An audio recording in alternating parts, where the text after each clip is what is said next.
आप आज भी डाउन टू अर्थ ऐसा बोल सकते हैं? आज सिर्फ अर्थ के ऊपर 4 फीट का लगभग गद्दा आ गया, बेड आ गया ना, पहले तो नीचे सोते थे। नीचे सोते थे। मतलब ये बात ये तब की भी है सर, जब लगभग मेरे को 2.5-3 लाख रुपए आते थे, और 2.5-3 लाख रुपए आते थे, जब आपको तो पता ही है वैशाली में जब हम रहते थे तो मेरे साथ में मेरे 2-3 जो रूममेट्स थे मेरी टीम के ही थे, और हमारे रूम में जो है जो फ्लैट ले रखा था हमने, लगभग उस फ्लैट में हर महीने जो इनकम होती थी हम 3-4 लोगों की मिला के वो लगभग 5 लाख रुपए के आसपास होती थी। और तब भी मतलब I was a senior most, और तब भी जो है ना बेड था सर, आपको तो पता ही है, ना कूलर था, पंखे चलते थे, 2 पंखे होते थे, तो बेड भी क्यों नहीं था, क्योंकि कंफर्टेबल नहीं था सर कुछ भी। मतलब अगर घर में अगर फ्लैट में 5 लाख रुपए आ रहे हैं, वैसे ना देखा जाए तो हर महीने कितने एसी और कितने बेड खरीद सकते हैं, लेकिन मैंने क्या कर रखा था, अगर घर पे एसी रहेगा तो आदमी सोएगा ज्यादा। अब एसी कहाँ है? मॉल में, तो आदमी मॉल में जाके घूमेगा, बैठेगा, एक दिन घूम सकता है, 2 दिन घूम सकता है ठंड के लिए, इतनी बड़ी गर्मी में। तो जब मॉल में जाएगा तीसरे दिन तो जाके काम भी ढूंढेगा ना, तो वो इसलिए सर तब से डिस्कम्फर्ट है। और मैं अभी भी जिस बेड पे सोता हूँ उसकी कीमत मात्र 8,000 रुपए है, और 9,000 रुपए मेरे घर पे पहुंच गया था, 9,000 रुपए का। आज ही मैं जिस बेड में सोता हूँ, और मेरे गद्दे की कीमत बता दूं मैं आपको, जिस पर अभी सोता हूँ, 400 रुपए के, जो 900 रुपए के 2 गद्दे लेके आया था मैं वो, आज उन्हीं पे सोता हूँ मैं। मेरी बीवी बोलती है 9 लाख रुपए कमाने वाले शादी भी समझ नहीं आता कि कमाते हुए कहाँ जाते हो, लगता तो नहीं। लेकिन मैं आपको बता दूं, मैंने अभी जो नया फ्लैट लिया है उसका जो सोफा है और डाइनिंग टेबल है, सोफे और डाइनिंग टेबल की कीमत है 5,70,000 रुपए।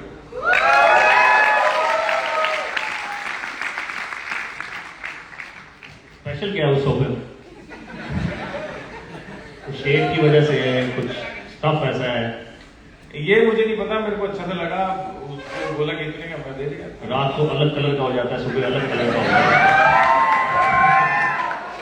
इंसान थोड़ी जो आदमी अपना रंग बदल रहा है, इंसान थोड़ी है, वो गंदा है, तो ऐसा रूप नहीं बदल सकता।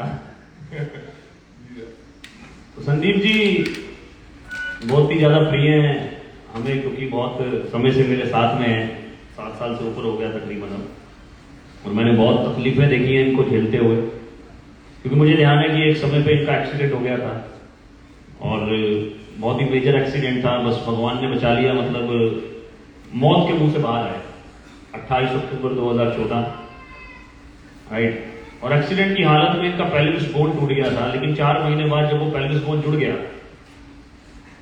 तो ये ट्रेनिंग में भी थैली लगा के आते थे, मतलब वो थैली लगा हुआ था क्योंकि यूरिन पाइप जो था वो टूट गया था, तो उसका ऑपरेशन होना था, लेकिन यूरिन बैग बोलते हैं उसको, तो यूरिन बैग ट्रेनिंग में लेके आते थे। उस दौरान भी ट्रेनिंग लेने आते थे, जब ये जस्ट चलना शुरू हो गए 3 महीने बाद, 4 महीने बाद, राइट।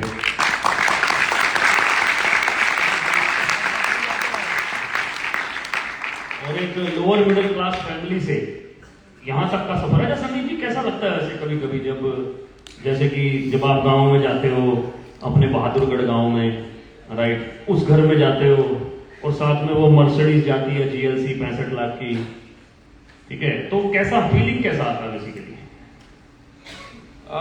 सर फीलिंग तो ऑब्वियसली बहुत अच्छी आती है जब गाड़ी में जाते हैं मर्सिडीज में, क्योंकि जो गांव का घर है, मैं अभी जब नया फ्लैट लिया उसमें लगभग 6-7 दिसंबर को हम शिफ्ट हो जाएंगे, तो मैंने सोचा है कि पुराने घर का और एक नए फ्लैट का मैं छोटा सा टीजर सा बनाऊं।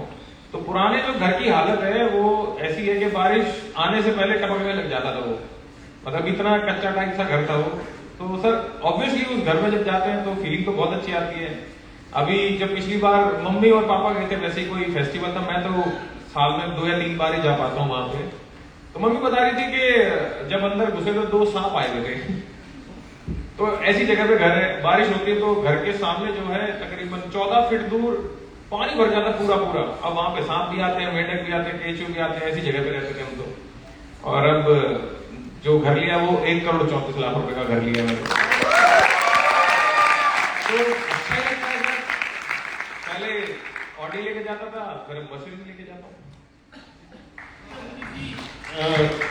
ये अगर नेटवर्क मार्केटिंग नहीं आता हमारी जिंदगी में, तो मैं आपके बारे में पूछता हूँ, अपने बारे में बात नहीं करता। नेटवर्क मार्केटिंग नहीं आता अगर आपकी जिंदगी में आज से 7 साल पहले, तो आज जिंदगी कैसी होती है, मैं जस्ट ये जानना चाहता हूँ। सर देखो, जिंदगी खा तो तब भी रहे होते, ठीक है, खाना तो तब भी मिलता, जी तो हम तब भी रहे होते, लेकिन एक शब्द है जो उस समय नहीं होता, जो शब्द है वो है सर फ्रीडम। मतलब वो शब्द है फ्रीडम, आजादी।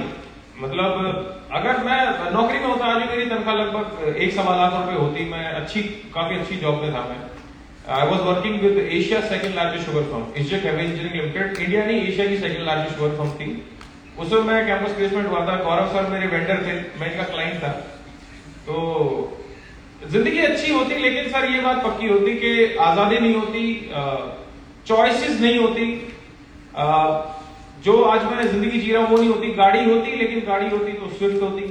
घर इतना बड़ा नहीं होता, घर होता तो 40 लाख रुपए का होता, वो भी। और जिंदगी भर लाइफ यही होती कि मुझे भी नौकरी करनी है, वाइफ को भी नौकरी करनी है, बच्चे फिर वही नॉर्मल सी जिंदगी जीते, माँ बाप जो है वो सेक्रीफाइस की जिंदगी जीते। मतलब जिंदगी कुल मिला के अगर निचोड़े तो झट होती। जिंदगी तो होती लेकिन झट होती।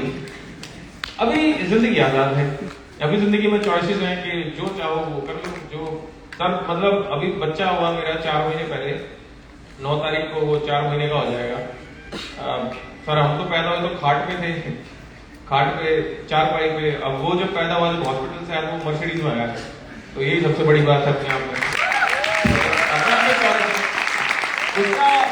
उसका टॉवल लेने गए थे हम, मेरे को तो आइडिया भी नहीं होता।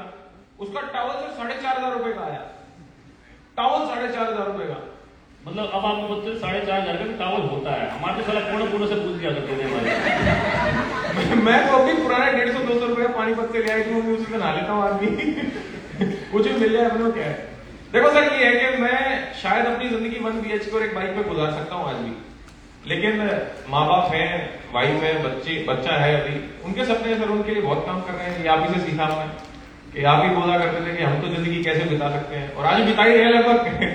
तो जो माँ बाप और घर वालों को जो चीज मिली है सर, नाम, इज्जत, शोहरत, आज शायद पूरे गांव, या अगर मैं पूरी डिस्ट्रिक्ट की बात करूं, या अगर मैं हरियाणा की पूरी बात करूं, तो कुछ चुनिंदा लोग ही होंगे जो इस एज में आके इतना बड़ा रुपया कमा रहे होंगे सर, अपने जो सेल्फ मेड होंगे, अदरवाइज बाप के दम पे कर रहे होंगे। नहीं तो कुछ चुनिंदा होंगे ना। तो डिस्ट्रिक्ट में तो मेरी कोई है नहीं, तो मुझे पता है कि मर्सिडीज मेरे ना कोई डिस्ट्रिक्ट में है, मेरे ख्याल से इतनी कम उम्र वाले पास में, तो ये अपने आप में बहुत बड़ी बात है सर, ना तो स्विफ्ट होती।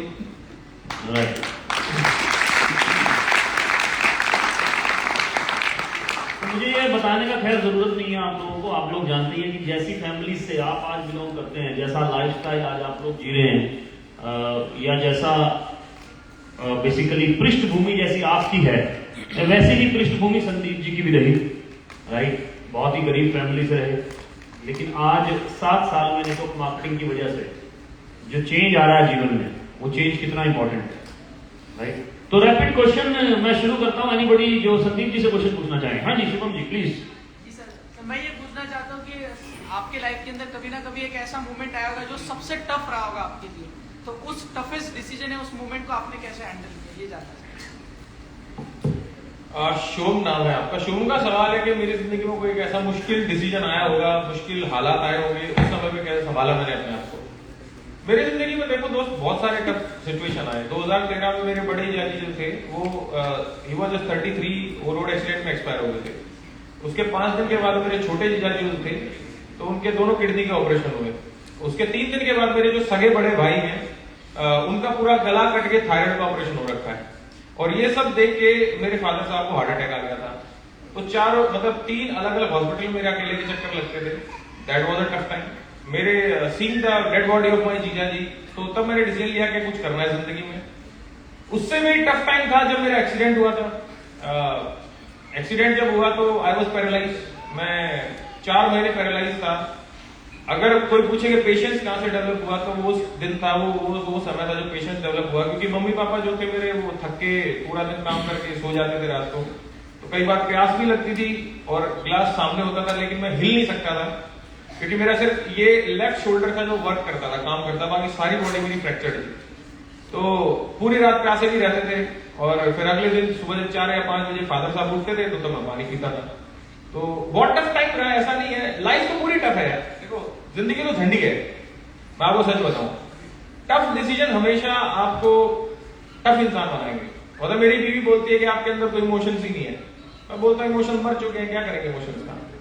तो टफ तो रोज ही रहती है सर, लेकिन वो एक समय था बहुत टफ टाइम था वो मतलब कि फादर, अच्छा ये अपने जवान बेटे को बेड पे लेटा देख के, क्योंकि डॉक्टर ने बोल दिया ये जिंदगी में कभी ठीक नहीं होगा, एक डॉक्टर ने बोल दिया ठीक नहीं होगा, उनको फिर दोबारा हार्ट अटैक आ गया। हमने इस वाले बेड पे, वो इस वाले बेड पे, घर पे दो ही मेल आदमी कमाने वाले, दोनों बेड में है, एक मम्मी घूम रही आगे पीछे, बताओ। तो वो टाइम भी देखा कि जीजा जी है नहीं, भाई का ऐसे हो रखा है, ये सारे जिंदगी का ऑपरेशन था पूरा। लेकिन मैं मतलब मेरी एक आदत भी है कि मैं इतना ज्यादा याद नहीं रखता हूँ पास्ट को, क्योंकि जब मेरा एक्सीडेंट हुआ तो तब मेरे को एक चीज समझ में आई। अभी भी किरण सर बैठ के बोल रहे थे, संदीप सर ना आप हमेशा खुश रहते हो। मैं कहा क्या पता अगले 1 मिनट में साले जो सांस अंदर गई बाहर नहीं आए तो मर गए, तो मर गए। तो क्योंकि देखो पैसे कमाने वाला आदमी खुश रहे ना रहे, खुश रहने वाला आदमी जरूर पैसे कमाता है सर।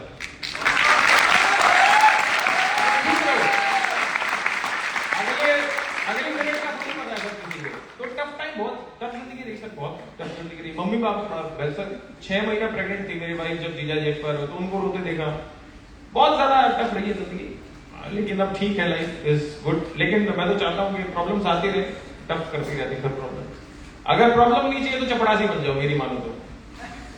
हाँ, उसको कोई प्रॉब्लम नहीं है, किसी अधिकारी के चपड़ासी बन जाओ, अधिकारी से कोई मिलने आएगा तो 500 रुपए आपको भी देगा। बढ़िया से अपनी गाड़ी लो, स्विफ्ट बीबी को लिपस्टिक बिंदी लगाओ, घुमाओ, रात को दारू पियो, पूरी जिंदगी बस बिताओ, चपड़ासी रहो। लेकिन जो अधिकारी बनेगा भाई उसको दिक्कत आती है, तो ये तो दिक्कतें चलती रहेंगी सर। आज है कल और ज्यादा मुश्किल हो जाएगी। तो ये है सर, हमेशा टफ टाइम है। और एक अमेरिकन सीज जो होते हैं ना, उनके कोटेशन है, वो बोलते हैं कि the easiest day was yesterday. जो सबसे आसान दिन था वो कल का दिन था, आने वाला कल तो मुश्किल ही होगा। तो मैं तो I am prepared for it, always prepared for it.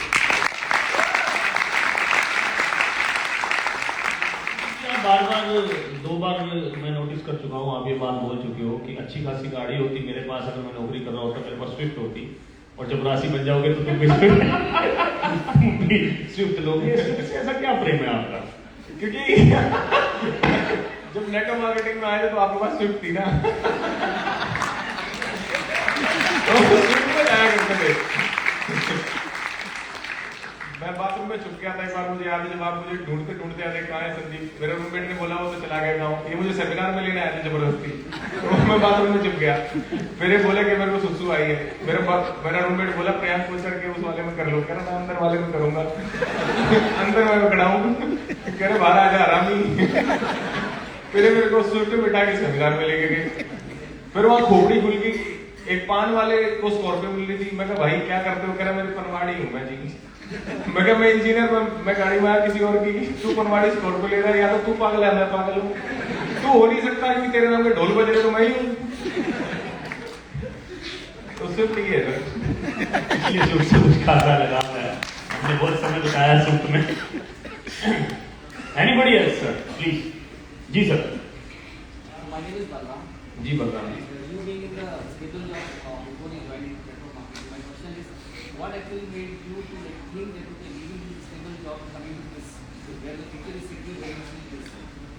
तो बलराम जी का प्रश्न मैं रिपीट कर देता हूँ। बलराम जी पूछ रहे हैं कि आप पहले एक स्टेबल नौकरी में थे, ऐसी कौन सी चीज थी जिसने आपको सोचने के लिए तैयार किया कि आपको नेटवर्क मार्केटिंग में ज्यादा स्टेबिलिटी नजर आई रादर देन अपनी नौकरी के अंदर? क्या मेरा क्वेश्चन ठीक है sir? Please sir. Turning point है जो जिसने आपको टर्निंग पॉइंट क्या है? हाँ मुझे जाना चाहिए, ये जो फैमिली वाला इशू फिर एक स्टेबल जॉब को छोड़कर के यहाँ जर्नी बनाई। सर एक वर्ड होता है, जैसे बलराम सर का क्वेश्चन कि ऐसी क्या चीज लगी आपको कि आपने अपनी नौकरी को छोड़ दिया और आप नेटवर्क मार्केटिंग में आ गए? एक शब्द होता है सर, चस्का। जिसका लग जाए फिर वो तो हो ही उसी के अंदर जाए। अब शराबी आदमी अपने दारू घर सब बेच देते हैं दारू के लिए, ऐसा क्या लगता है उसको? आपकी बात ठीक है, मान रहा हूं उसको भी, लेकिन बीइंग अ प्रोफेशनल गाय इतना सब कुछ अच्छा था लाइफ में, क्योंकि मैं सैनिक स्कूल से पढ़ा हूं, मैं जो इंडिया में साथ ही है कुचपुरा करनाल से। उसके बाद में हरियाणा का जो टॉप इंजीनियरिंग कॉलेज है YMCA कॉलेज, मैंने उससे अपना मैकेनिकल इंजीनियरिंग किया है। और अब जिनको पढ़ाया मैंने, हम 9 दोस्त थे, वो 8 दोस्त आज एक IPS है और 2-3 एक्साइज इंस्पेक्टर, कुछ ऐसे सारी सरकारी नौकरी, और उनको मैं पढ़ाता था। तो ऐसा क्या हुआ कि मैं ऐसे काम में आ गया जिसमें लातें पड़ती हैं। मतलब बेकार काम है, देखा जाए तो स्टेबल भी नहीं था जब 2016 में नौकरी छोड़ी। तो सर सिर्फ एक ही चीज है कि जब आदमी किसी चीज की रियलिटी देख लेता है ना सर, डेप्थ समझ लेता है, तो वो उसके फिर ना एक्चुअली आप जिस नजरिए से मैं देख रहा हूँ ना आज नेटवर्क मार्केटिंग, सोनू सर उससे 4 गुना नजरिए से देख रहे हैं नेटवर्क मार्केटिंग। जितना ज्यादा आप समय बिताओगे ना सर नेटवर्क मार्केटिंग में, इसकी गहराई जितनी ज्यादा पहचानोगे ना, असली चीज तो वो है। आपको जितना ज्यादा समय हो जाएगा नेटवर्क मार्केटिंग में, पता लगेगा कि अभी हमारे जो दिमाग में लोगों के ओपिनियंस की वजह से है। जब हम रियलिटी जानेंगे तो ओपिनियन झूठे पड़ जाते हैं सर, और नेटवर्क मार्केटिंग की रियलिटी सामने आती है कि भाई बहुत बड़ी इंडस्ट्री है। क्योंकि जो गौरव सर दिखाते थे कि ऐसे ऐसे बाहर अमेरिका में लोग हैं जिनके खुद के चार्टर प्लेन आइलैंड से, जिनके जो वर्ल्ड का जो टॉप नेटवर्क मार्केटिंग रनर है उसने आज तक 4000 करोड़ रुपए कमाए सर नेटवर्क मार्केटिंग से ही। तो अमेरिका का है, और इंडिया जो अमेरिका से 10 साल पीछे है, तो हम भी कमा सकते हैं। और नौकरी में सर दूसरा सबसे बड़ा रीजन कि मैंने नौकरी की जिंदगी भर की इनकम कैलकुलेट कर दी थी कि मेरी कितनी होगी। और मेरे जो बिजनेस हेड थे वो थे मिस्टर वी के लूथरा, वो मेरे कॉलेज से थे। मैंने देख लिया, मैं कहा बंदा 6 लाख रुपए महीना कमाता है, इसको बीच में शुगर है, लोअर बैक पेन है ना, ना तो नमक की दाल खाता है और मैं मीठी चाय पीता है। मैं कहा ऐसी जिंदगी झंडे तो चाहिए नहीं मुझे। तो मैंने मेरा भविष्य देख लिया था सर प्रेजेंट में, और फिर यहाँ पे भविष्य देखा। मैं कहा अगर 10 साल नेटवर्क मार्केटिंग कर ली तो सोनू सर जैसा राज करेंगे अपन। तो सर भविष्य देख के अपन ने प्रेजेंट को डिसाइड कर लिया कि भैया ये सही नहीं है, ये सही है।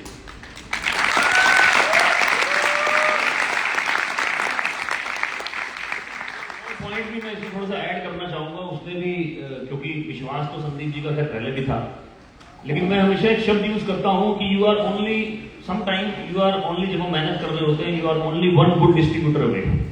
आप हमेशा एक अच्छे डिस्ट्रीब्यूटर दूर होते हो, राइट। फॉर्चुनेट अनफॉर्चुनेट था कि संदीप जी का एक्सीडेंट हुआ, लेकिन फॉर्चुनेट था कि संदीप जी के एक्सीडेंट से पहले संदीप जी के काम करने से 6 महीने में एक ठीक ठाक सा टीम बन गया था, राइट। और जब संदीप जी बेड पे थे, तकरीबन 10 महीने जब इनको नौकरी से पैसे नहीं आए, तो इनको नेटवर्क मार्केटिंग से उस समय 7 लाख रुपए आए थे। बस 7,77,770, जिसमें ये 4 महीने 100% बेड पे थे। और एशिया की सेकंड लार्जेस्ट कंपनी ने इनको सैलरी देनी बंद कर दी थी, लेकिन नेटवर्क मार्केटिंग के 6 महीने की मेहनत से इनको 70,000 रुपए पर मंथ घर पे जा रहे थे, राइट। क्योंकि वो लोग सिस्टम से प्लग इन थे। मैं हमेशा बोलता हूं कि सिस्टम से प्लग इन करना सबको जरूरी है। आप भी लीडरशिप में तब कन्वर्ट होंगे जब सिस्टम में प्लग इन होंगे। सिस्टम मतलब संदीप जी के अपलाइन से, मेरे से, हमारे भी अपलाइन से कनेक्टेड थे, कंपनी के सिस्टम से कनेक्टेड थे, वेबिनार से कनेक्टेड थे। तो अगर संदीप जी बेड पे भी चले गए तो वो भी उस समय, क्योंकि वो काम करना चाहते थे, तो उनको पैसे आए, और वहां से भी कुछ माइंडसेट बना कि हाँ यार हमें बड़ा माइंडसेट बना, which is very very important है। कुछ ऐड ऑन करना है तो? नहीं सर, सही बात। So anybody else? Last 2 questions from Sandeep जी।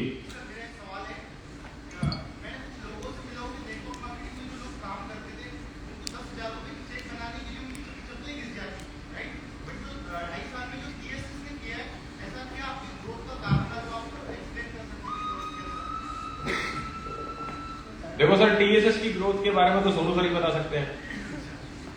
भाई मैं कैसे बताऊं 2.5 साल में सोनू सर ने क्या किया? सोनू सर की बात तो सोनू सर से पूछनी चाहिए। बाकी मैं तो गौरव सर से बोलूंगा। अगर तो देखो मैं आपको बताता हूँ सर, जो भी इंसान आज टीएसएस में पैसा कमा रहा है ना, और बाकी चप्पलें जिनकी घिस रही है, उन सब में ना एक दिक्कत है। बस हमने, सोनू सर ने बोल दिया ना कि अभी सुबह के 4 बजे है, तो हमने यही बोला कि सुबह के 4 बजे।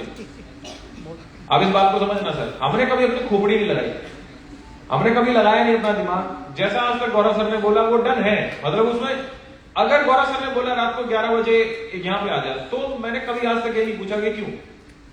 सोनू सर का कॉल आता है आज भी कि ये करना, तो डन है सर। जितने भी लोगों की चप्पलें घिसती है ना सर, वो एक्चुअली अपना दिमाग बहुत घिसाते हैं। दिक्कत यहाँ पे, जब आप अपने अपलाइन के दिमाग के साथ में सिंक पे नहीं होंगे ना सर, आपका बिजनेस हमेशा सिंक होएगा, मतलब नीचे जाएगा, अगर आप सिंक्रोनाइज नहीं रहेंगे अपलाइन के साथ। तो टीएसएस का सर सबसे बड़ा ग्रोथ का कारण ये है, और जितने भी लीडर्स आज पैसा कमा रहे हैं टीएसएस में, उसका सबसे बड़ा रीजन जो है, देखो सोनू सर के बारे में नहीं कहूंगा कि उन्होंने क्या स्ट्रेटेजी बनाई, उनका दिमाग तो कोई बता भी नहीं सकता। जो हमारा जितने लोगों का ग्रोथ है ना, उनके बारे में बता सकता हूं कि सर 1 मैन 1 वॉइस की वाली बात है। अभी जैसे गौरव सर ने बोला